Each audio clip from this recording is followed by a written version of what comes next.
So, we should be getting into the server in a matter of seconds, and then we'll be bringing you all the action from Extersus. Is that how we pronounce it? Extersus? I don't know. Yes. Versus CREiZiZ.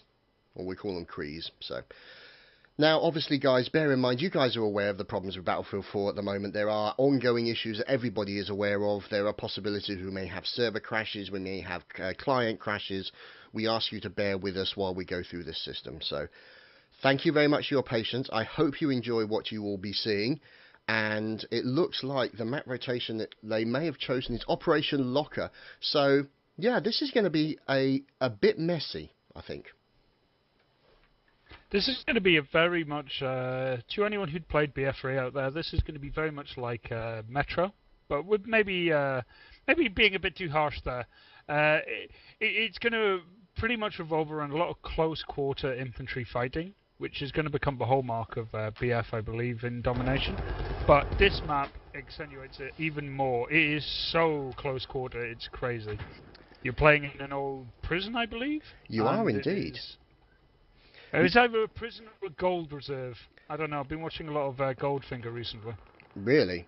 I would say it's a prison, because it's got that circular thing in the centre there. So, unfortunately, I don't have much knowledge of prisons.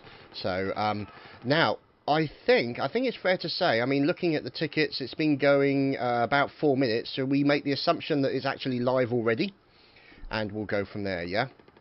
I believe we are watching a live game. Okay, so let's see if we can get into the game, and we shall get everything underway.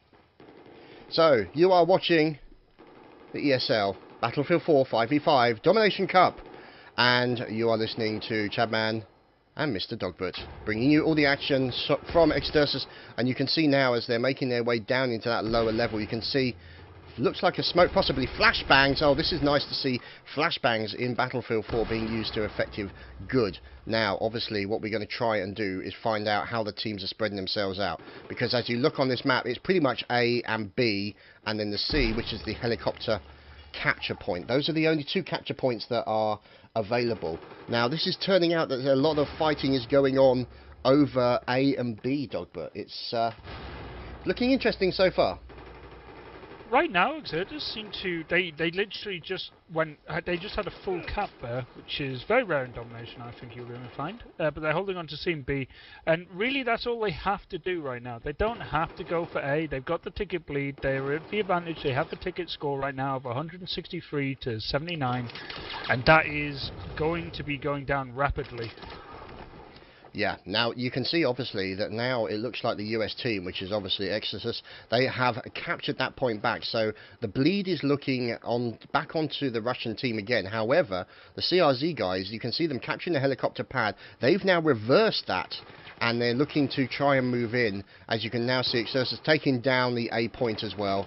And let's see if we can move in on these guys. As you can see, looks like Hadouken's just got taken down, and we're watching Phantom at the moment, and he looks like, yeah, there we go. He's using the Ace 23 as well, as you mentioned before, so you can see plenty of fire coming in. So Hadouken's the only person taken down, and we're just waiting to see what's going on. There we go, a little bit of a back rage, or a side rage, I should say, coming in from Phantom, and he's popping out the nades to try and take these guys down as they're defending the outward section. Now, you can see, obviously, on the overview here, it looks like Phantom's trying to defend himself from a back rage, and you've also got Hadouken down there as well, trying to defend himself from this back rage, which the CREiZiZ guys do look like was not successful. Very unfortunate for them there, Dogbert, and you can see their ticket numbers are now dropping like a stone. Right now, they are obviously well behind, so they need to get themselves a hold on the flag, and they're doing that into B right now. But what they're finding out, really, is when it comes to the one-on-one infantry engages, they're kind of not coming out well. But because they're grouping up in such numbers, they're finding themselves, they capture a flag, but then their opponents are already capturing either one or graying out a second. So they really need to be able to spread out, but spread out in a way that they can actually win a few of these one-on-one fights. Yeah, Now, obviously, let me just check something. No, that didn't work. Sorry, just testing a few bits and pieces in the background there. Sorry about that. While trying to juggle many chainsaws while we work. So now you can see the bleed is back onto the US team. So Extersus now lost 3 of their team. And you can see King Revo. Now, let's think of what he's doing. It looks like we're following him now. And we're watching him make his way over. It looks like we've got a little bit of a side rage going on from him with his teammates moving over. So you can see he's moving in to Site A to try and move into that point at the same time as Blackie then also moves up as well. So let's see if we can lock in on Blackie. Now you can see him in there as well. That looks like the 416 he's running at the moment. And you can see, oh, lovely grenade coming in onto the CREiZiZ guys. And a lovely back rage coming in. Rizzo the Rat and Edwin Leak taken down as well. And there goes Silgrissa. As you see once again, Extersus is winning every of the infantry engages, and quite convincingly, and most of the time they're doing it when they're actually outnumbered, which is really disconcerting for crew here. Yeah, now, obviously, you can see then that the US team have got the bleed back onto the Russian team, and they've gone out and they've taken that helicopter pad. And now you can see the Swedish team trying their best to try and get that point, as now you can see 4606 in there. Unfortunately, he was unsuccessful in reviving Phantom and is now moving up to support his teammates, as you can see, Rizzo the Rat. And they're down to about 8 tickets. I think it's fair to say this is going to be all over for the CREiZiZ team, and not looking good. But a good display here by Phantom and the Extersus team. What do you reckon? They seem to have the general better infantry players. It seems their FP skill is totally all over them. And there you go, 143 tickets to 0 on the first round of Operation Locker. Indeed, yes. It's a bit of a mouthful, isn't it? It's definitely prison. But yeah, that was now look at that, King Revo with 17-3, really good score. And to be honest, look at the scores of all of Extersus. They are doing really well. That's really a good first round, I suppose you could say, for the team, and we shall obviously move on and see what they have chosen for the second round. So far, obviously, 143 tickets in their favour. Now, obviously, tell us how the tickets will actually work when it comes to the second round. Can you explain a little bit more detail for those out there listening and watching? Well, hopefully this is the first round, and we haven't catch the second round of this map. But the way the ticket system will basically work is that whoever you start with 250, or is it 220? Either way, you will, at the end of a round, like just there, 143 tickets. So next round, for this team to win this map, they will have to at least get over 143 tickets. Now the best way to do that is to hold on to 2 of the main flags, and to revive as much as possible and keep their tickets. Now it starts at 200. So yeah, they need to get on to hold 2 flags and basically not drop any deaths. Because you can, technically, you can lose while still holding the majority of flags, but the death rate would have to be insane for that to happen. Now, one good thing is obviously we've got a countdown, so there's 20 seconds for the guys to sort out their final strats, and you can see essentially the spawn area of the 2 teams. You can see the US team on the right hand side near the B, and the Russian side near the A, and then obviously everyone's going to try and get the C to get that additional bleed onto their enemy. Now obviously, because it's outside, makes combat situations a little bit more difficult, and ladies and gentlemen, the teams are underway. And here you go, you have 4 going straight for B, with 1 going out to C. I think it's pretty much a standard move for most teams, but I would have expected CREiZiZ to maybe send out maybe 2 players out there. I think they're finding out why they should have done that very quickly, as King Revo comes in and basically takes C for Extersus. Yeah, that's pretty much the case. I mean, obviously King Revo in there as well with XTS 4606. They've actually, they had a second guy move up, and he unfortunately wasn't able to do anything. But now they're in a back rage situation onto the B bomb site, and this is the B capture point, and this is going to be a problem now because you can see there's only Rizzo, Edvin, and Hinkas who are remaining. And this is going to be a serious problem, looking out for these guys, as now we're watching King Revo moving in. You can see him watching those isolation cells, spamming the fire. He then gets taken down as well. And you can now move on, and let's find out. It's 4606 taking some fire, hiding behind cover, trying to get a pick, but he then gets quickly taken down by suppressive fire from the CREiZiZ team, and that was looking pretty good. It looks like they're going to hold that point, but they've got to get out there. They've got to use that opportunity, that lull in the attack, but they're being back raged. This is terrible. But basically what happened there is you had King Revo and a guy with many numbers in his name holding down the entranceway to C, basically locking CREiZiZ into the B point. They managed to actually open up that gateway, and they could have gone for C, but they were still pinned down by firefights coming in the two tunnels. This led to a very interesting spawn point, which was randomized, obviously, right behind CREiZiZ at B, which caught them completely by surprise. And when they should have been trying to spread out to try and get a control of C, or at least threaten A, they stayed still because they were pretty much paralyzed by getting shot from either side. Yeah, very unfortunate situation. Obviously, like you were saying before, there is a certain amount of control that you have over some of the spawns depending on your position. But we'll just have to wait and see how that works. As we're now watching Revo, now you can see Revo moving out to try and recapture the helicopter pad, taking one of the enemy down, as you can see. And he is now trying to hold that point. And then you can see most of these guys with the med bags, obviously if they've got the ace, then they're pretty much going to have the med bags as well. And now he's looking for an opportunity to try and do a back rage onto the B point. And you can see now... This is when they're going to be surprised, because the random spawn points of domination are going to throw their curse on against Extersus here, as two players from CREiZiZ have turned out to spawn right behind them at C. Yeah, now I know... Both of them were taken down instantly. I mean, Extersus are basically showing that they are the superior FPS players on this map. Yeah, you saw that pretty nasty there. And you can see them basically, as soon as they came round onto that helicopter pad, one of the members who was obviously pushing up towards A, or I think it was A, yeah. No, sorry, moving up towards B, basically decided to cycle round and move down towards C and take out those two guys who were back raging them. So now the bleed is still on the Russian team, but if you look at the tickets, the Russian team currently with 190 and the US team with 116 now. So the bleed is currently in the favour of XTS. As you're seeing now, XRZ are definitely having to push in force to get even hold of any flag. The problem is they're not moving very quick. They're very predictable. They're getting caught up in very slow and very monotonous whole fights, which is pretty much leaving Extersus to basically bring enough people to the right area and pin them down.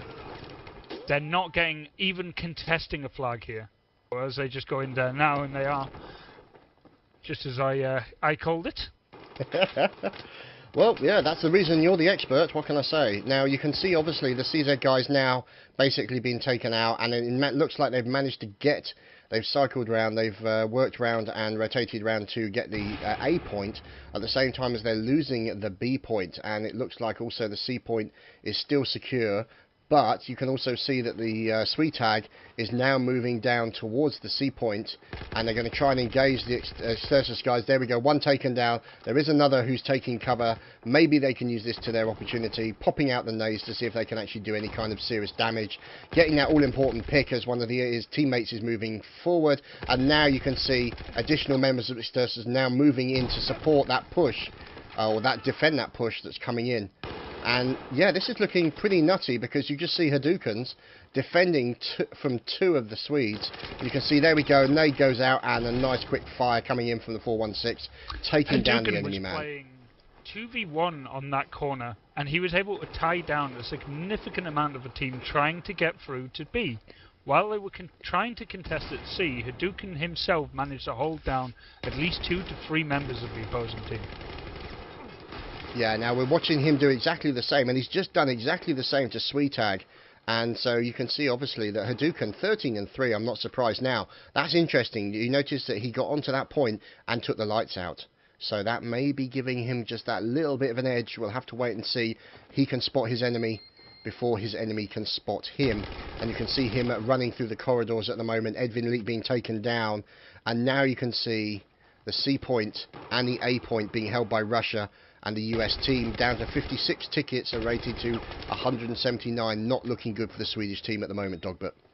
No, they've lost a significant amount of tickets. I don't think they can get a handle back on this game. They seem to be completely surrounded whenever they do try and move out, and when they stay where they are totally locked down.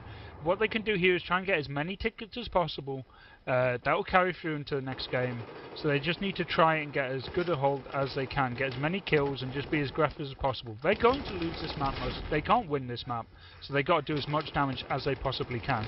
But I mean, the thing about Extersus in this map right now is when they do lose one of their flags and they do lose a big team fight, they basically en masse instantly take one flag and move people immediately to the other where they know the enemy team is nowhere nearby, to instantly threaten 2 flags within 10 seconds of losing a fight.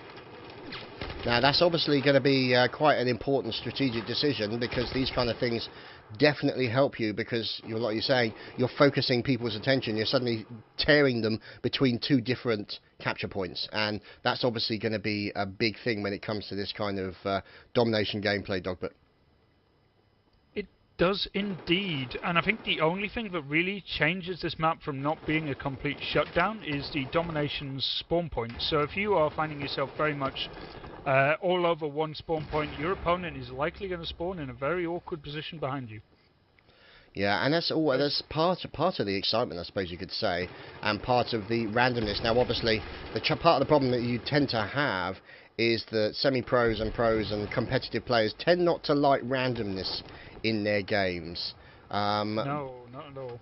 Indeed. So, because essentially you put randomness into the game, and it takes out an element of skill that's involved. So we're now watching Edwin having a little bit of a run-in, and he traded with 4606, but the tickets are down to 9.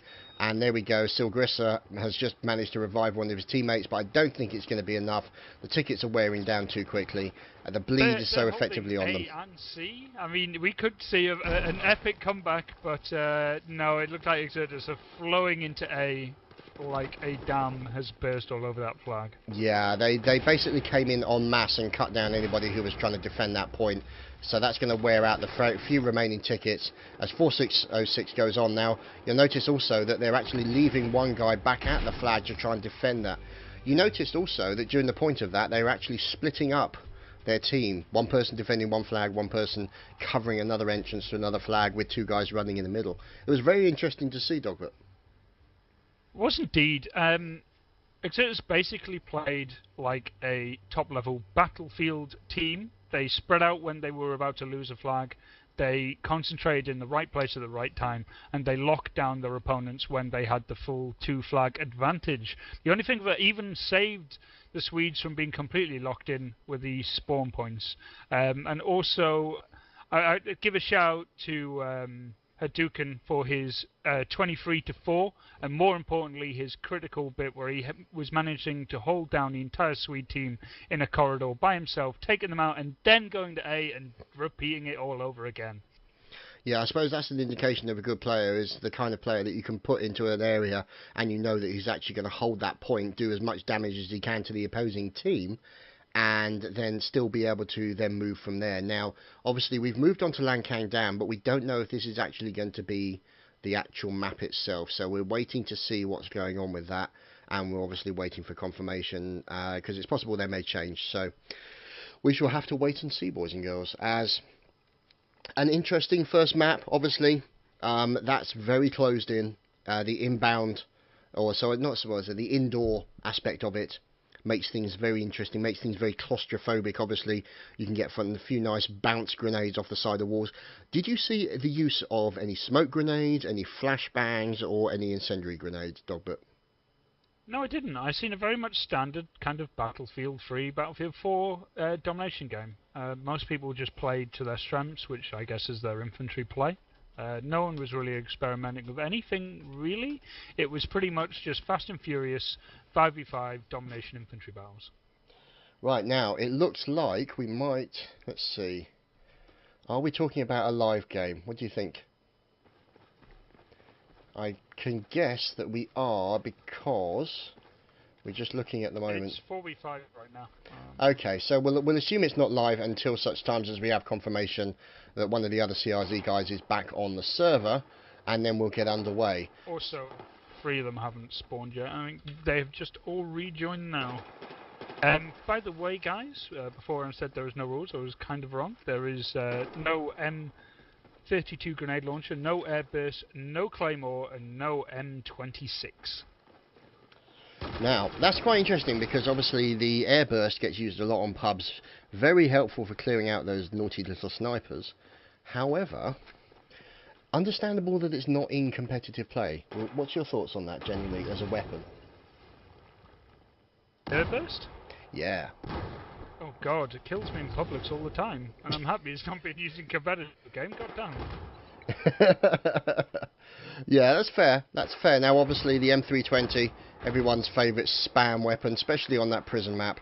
But yeah, it's an interesting thing to say. Now, obviously, they said also claymores, I think, were banned as well. Claymores are indeed banned, and that's a good thing because there is a special place in hell for anyone who ever uses a claymore. Yeah, what can I say? You're not sounding exactly, what's the word I'm looking for? Impartial on the matter of claymores there, Dogbert. No. I was playing a public earlier, I got killed by a claymore. And, oh, right, so claymore rage, yeah? I will never shake that man's hand. You'd rather rip it off him and then beat him to death with it, but never mind. A sticker explosive that goes off if he walks by it, then yes. Yeah, absolutely. I mean, you know, it's only fair. A little bit of, you know, good-hearted mass murder is all what we were here about. So you can see, obviously, a little bit of pistol fire going on. All the guys warming themselves up. Looks like they're all doing a little bit of pistol fun. The Extersus guys in there with a little bit of pistol goodness. Now, obviously, when it comes to pistols, have you found a particular favourite that you like using so far? I actually have not got to use many of the pistols. I'm still stuck on the default one. I haven't unlocked the rest just yet. But hopefully they will have the return of the hand cannon from BF3, the Magnum. Right, okay, it looks like they've done a quick restart, so we might be underway with this particular map. So we're just waiting for confirmation. And I think, let's check our numbers.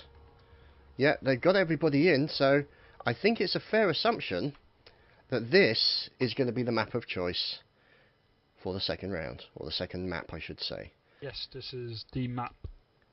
So, you have the 3 points. You have the laboratory at A. You have in the main tower, the B point, and the C point as well. Now, obviously you've got those sky bridges to go in between, which are going to be interesting choke points, but they can still go down to lower levels and bypass them by going up the stairwell, Dogbert.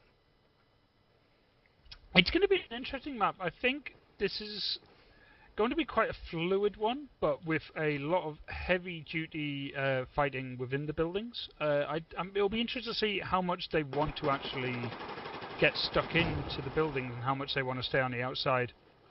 Now that was interesting. I just saw a quick split of a 2-2-1 split by Extersus as they're now moving up, making use of the cover as they're moving up towards the building. So obviously the research building has been captured and the B point has been captured also by the Russian team. And now you can see them moving in, and obviously the advantage that the Russian team has is that they are actually holed up in those buildings already. So we just have to wait and see how things turn out, as we shall watch Phantom making a run into one of the reception areas. He gets taken down as he tried to hide behind one of the columns, and you can now see Sweet Tag being finished off with a 416, and then Extersus then being taken down. We're looking at Hadoukens. He's now moving across one of the sky bridges to try and attack them down in the reception when they're busy signing for their baggage and other things along those lines. He managed to get right behind and take out two of the opposing Swedes, and that gives them B flag now. Yeah, now obviously, instead of being tied down in the little infantry fighting in the building, like I said before, used the advantage of a big open space around the back and got behind them, instead of being stuck in constant room-to-room fighting. Yeah, now that's always the danger when it comes to a map like this. Now we're obviously watching Hadouken as he's into the big scanning area. As you can see, he pops out a med pack just to make sure that he's not taking any damage, or at least any damage that he does take gets healed up very quickly. Out go the nades into that area where the CREiZiZ guys are trying to defend. They've been taken down and the flag is going to get very quickly captured. And now we're looking at a situation where the ticket difference 180 to 176. So there's not a huge amount of difference. Like you're saying, this has so far turned out to be quite a fluid map when it comes to 5v5 domination, Dogbert. It It does indeed. I mean, what you're seeing here is usually a four-man push or holding back to defend one flag, with one guy from each team trying to make a penetration somewhere so they can get to the flag and kind of pull the main team back. And say if they lost the initial 4v4, they would all be able to mass spawn upon their teammate and threaten a flag. Well, that's exactly what happened, because the CREiZiZ guys literally spawned 4 together and went in and attacked that point at C. Now, unfortunately for them, oh, look at that. There's Rizzo the Rat trying to defend himself against multiple Extersus, but unfortunately taken down as he's looking to his teammate for a little bit of extra support as Blackie comes up the stairs, takes down the enemy, pops a heal onto one of his teammates, and they're trying to avoid those bombs, the grenades coming down. Now, it looks like these grenades are the contact grenades rather, so they're not bouncing off the walls that much. And you can see them moving in as, unfortunately, Silgrassi gets taken down, as we're now moving with the CRZ team as they're moving in towards the A point. And let's see if we can follow Hadoukens, because he's in there again.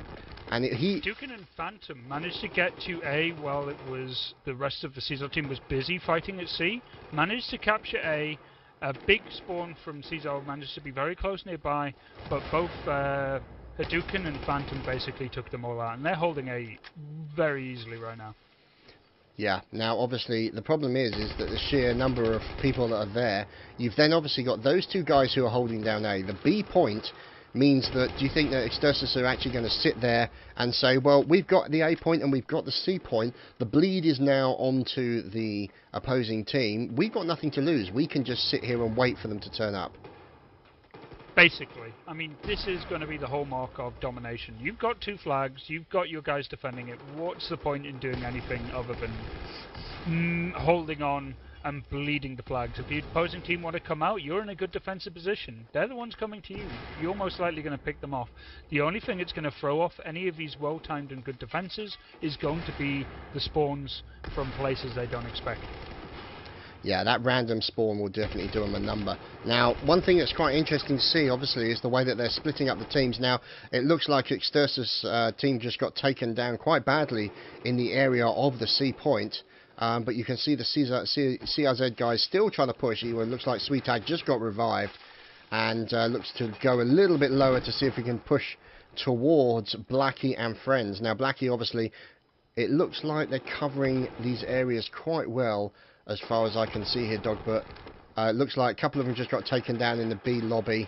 And you've obviously got one upper and one lower at the laboratory for Extersus. And now let's see what's going on. They're doing a really good job of holding that A point. And then obviously floating between the A and the B point to try and ensure that the bleed remains on the opposing team. As it looks like we've had another of those lovely random spawns. And in come XTS. And they're about to back rage a few members of the Swedish team. There we go. They just got taken down very quickly. And it looks like that point C is about to be recaptured by XTS. And now they can move on. I mean, what was very interesting is when CRZ went into C as an entire 5-man, they took the point. But as soon as that happened, the 2 that were defending A moved straight into B, were able to capture the flag, and then, so this is going to become a regular occurrence. If you overcommit to capturing a flag, the opposing team is going to instantly then just all out take your rear. You haven't got enough to defend it, they're more fluid, they're moving in quick. Now, obviously, this is one flag, it's brilliant, but they are going to come and take the one you're not defending. Now, this is obviously, some might say it's a downside, but also that's part of the tactical challenge of playing 5-on-5, and is to know, basically, to pick and choose your battles, I suppose. Is that how you would put it? Yeah, but you also got to know when you've lost a battle and when you're just holding ground for the sake of letting your team reposition and capture a flag. What you've seen from Extersus is they basically were holding 3 at C and 2 at A. As soon as their 3 at C were overwhelmed by a 5-on-3, they respawned over on A and just took B straight away. Right, yeah, I see what you're saying. Now, obviously, we're just looking at the XTS guys, and you can see Edwin trying to move up towards them, and he's trying to push into B, but the trouble is that I don't know why they're pushing into B, because there seems to be a large majority of the defenders are at B. So you've got 2 defenders at B, and then you've got 1 guy, or possibly 2 guys who are defending C, and then you have a guy who what appears to basically be floating between B and C. to try and shore up any kind of defences for when the Swedish team push in, Dogbert. It's very much the case. As soon as their opponents can, as soon as Extersus can work out exactly where their push is coming, as they tried to go around the back of C there, it was spotted quite quickly, and then they basically concentrated their force and defended C as a 3-on-2. How the Swedes react to this? They should really be pushing on B, but they're not having any luck on the equal footing when it comes to a 2v2 or a 1v1. They generally have to be going in 4v2 or more. And it's that advantage, or I suppose disadvantage, when coming onto the 1v1s or the 2v2s, that's going to be a serious problem for them, in able to actually get that bleed off them. Now they're actually down.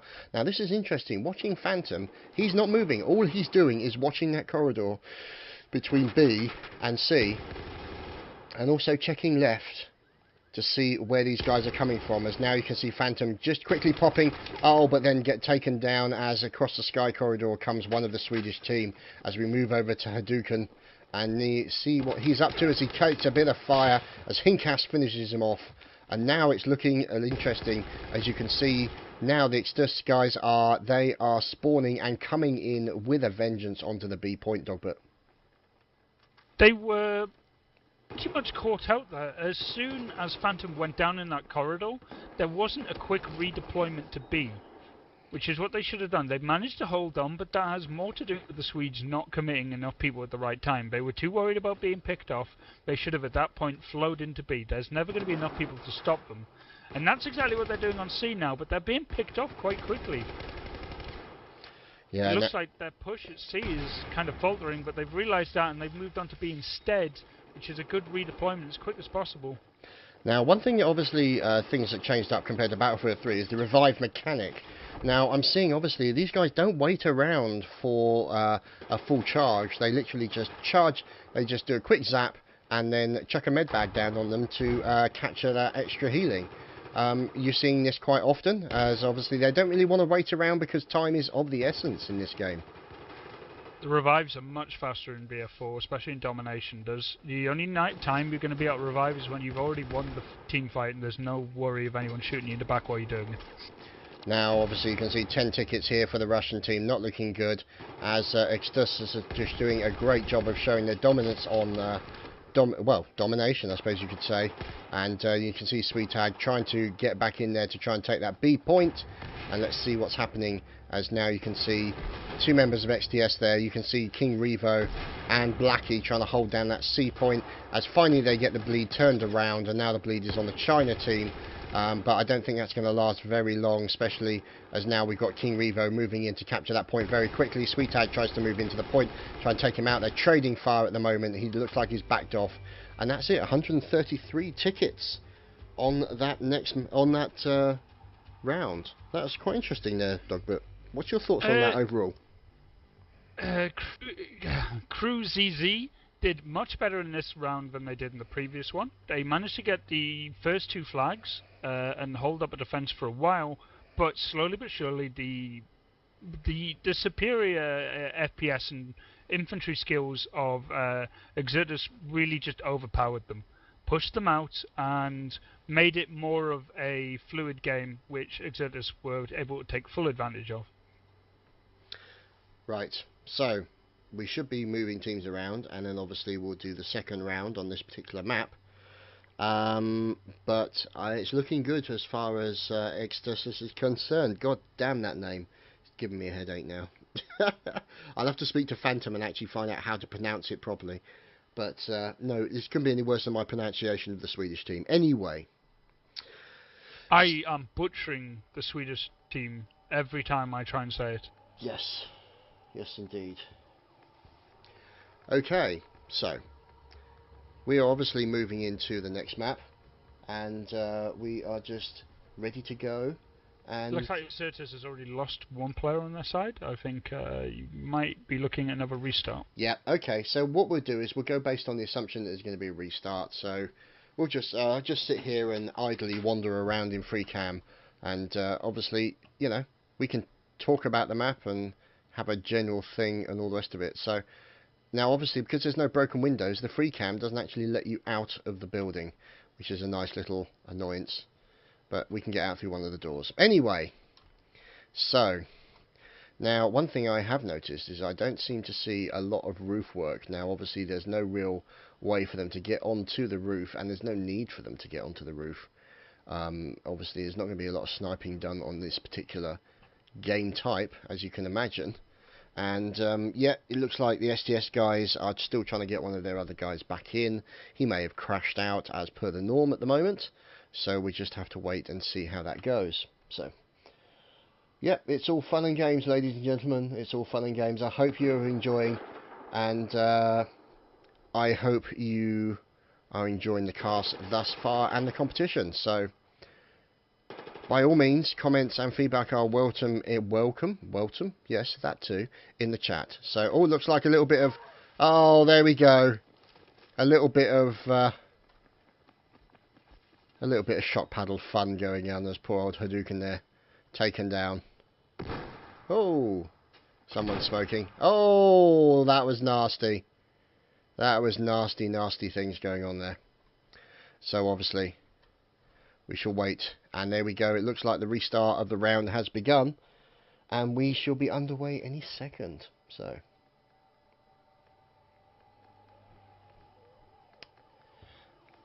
we are loading Lekang Dam again, and I think we're going to be underway any second.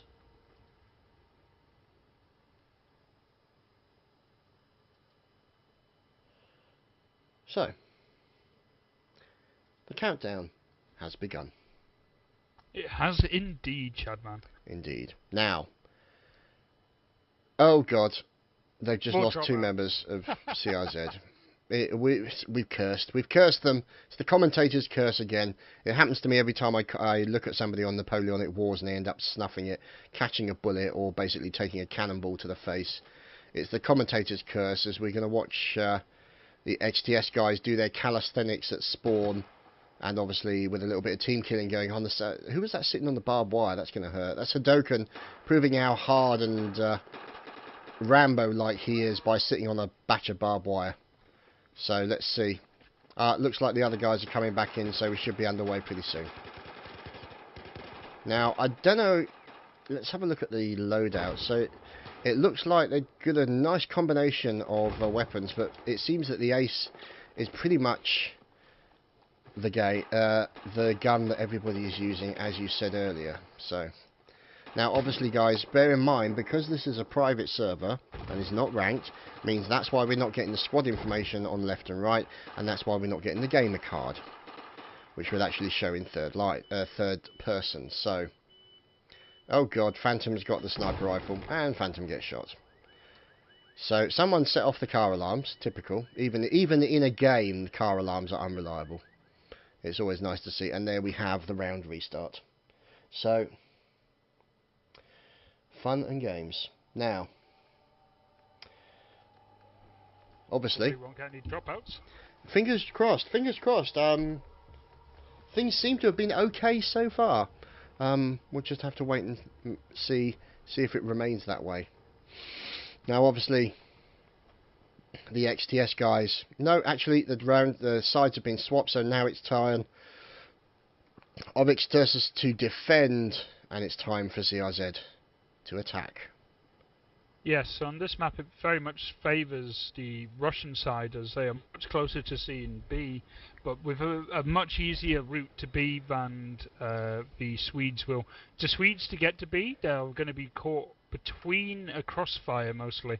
If any of the Extersus guys are hanging at C and still moving to B, they will easily see them coming in. So what you might see is CREiZiZ basically rushing to A and then maybe slow pushing to C. Now, that gave me a flashback to COD 4. Is the first thing that the Extersus guys did, literally, was pop a nade in the general direction of the spawn of the enemy. And that definitely gave me reminding of COD days, specifically COD 1. So let's see, as you can now see that the Swedes have moved up to the point A, and you can see that point B and point C already taken by Extersus, so they've got that bleed on already. And now it's to their advantage to try and hold it. Let's see how they get on, Dogbert. Sweet Tag there tried to get into C, but he was cut down in short order. The Swedes now have redoubled their efforts, and they're going to be pushing on B. I don't like a push on B at this point because it does seem that Extertus are pretty much able to hold the best fire positions, which means moving on B is very difficult. They really need to try and move around as much as possible, not coming in big clumps the way they're doing, but spread out in small groups. If a few of their guys die moving on to B, then they can move to the floater on either side, and then be able to mass push where Extertus are not going to be well prepared.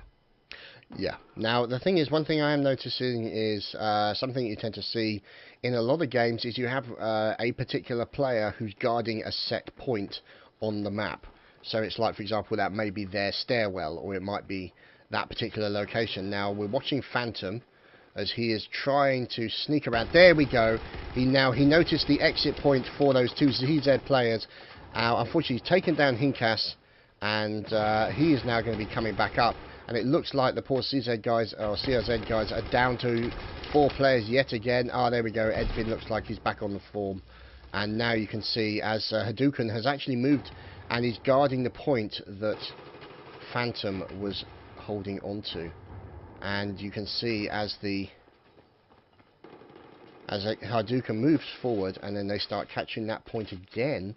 Now it looks like they might have a full cap out as 2 members of the CRZ team, Sweet Tag, moving up towards C point. They've got to be very careful here, Dogbert.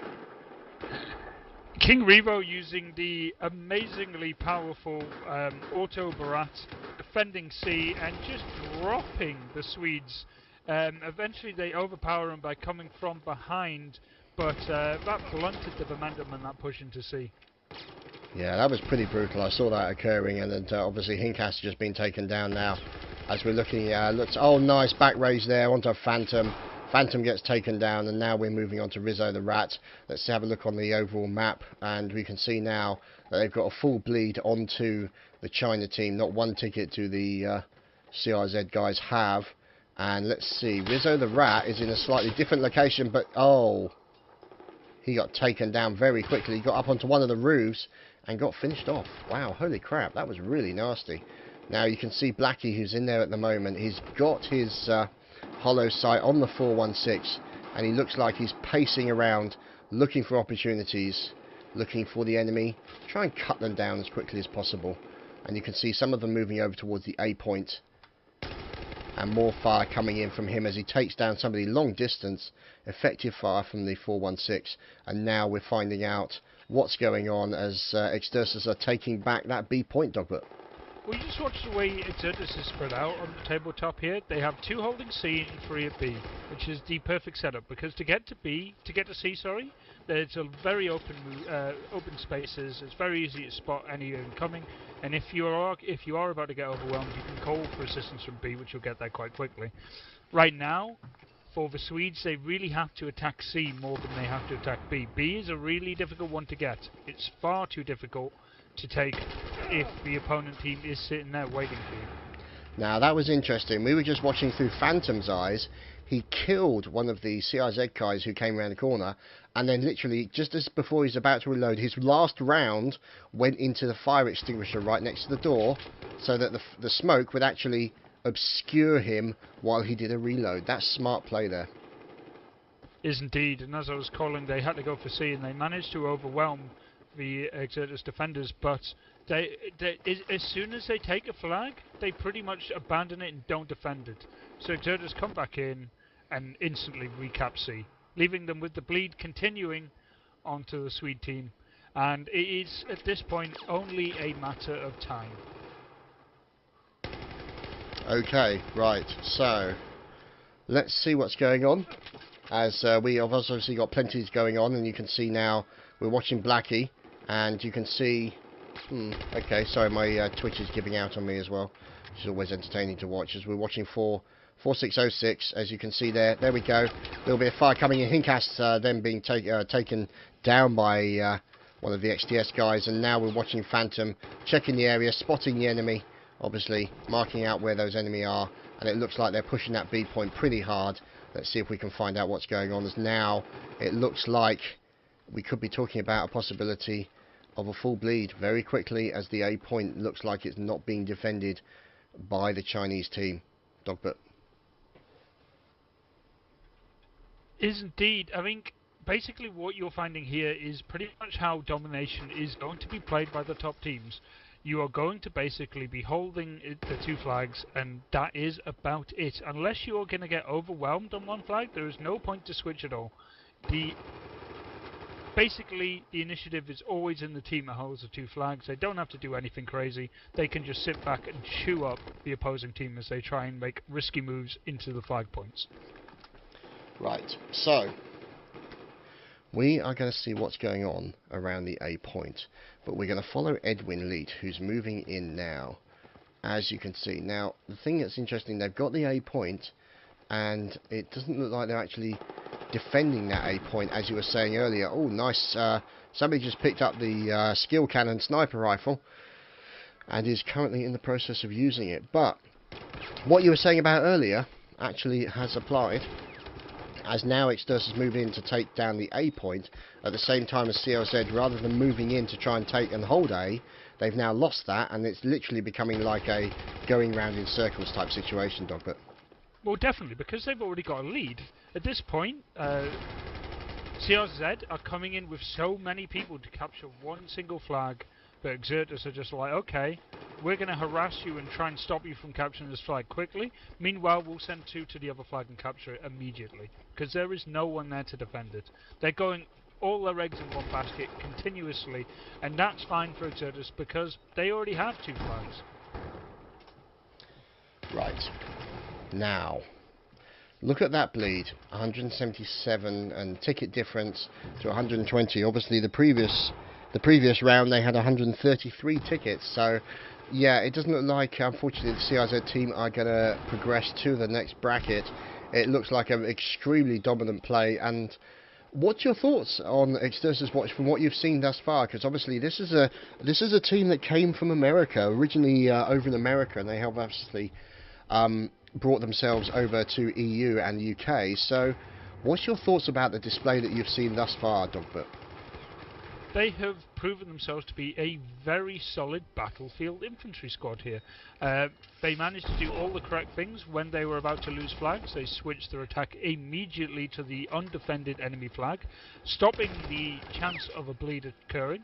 Their infantry play is top-notch and very good. They are a very surprising team and one to watch in the future.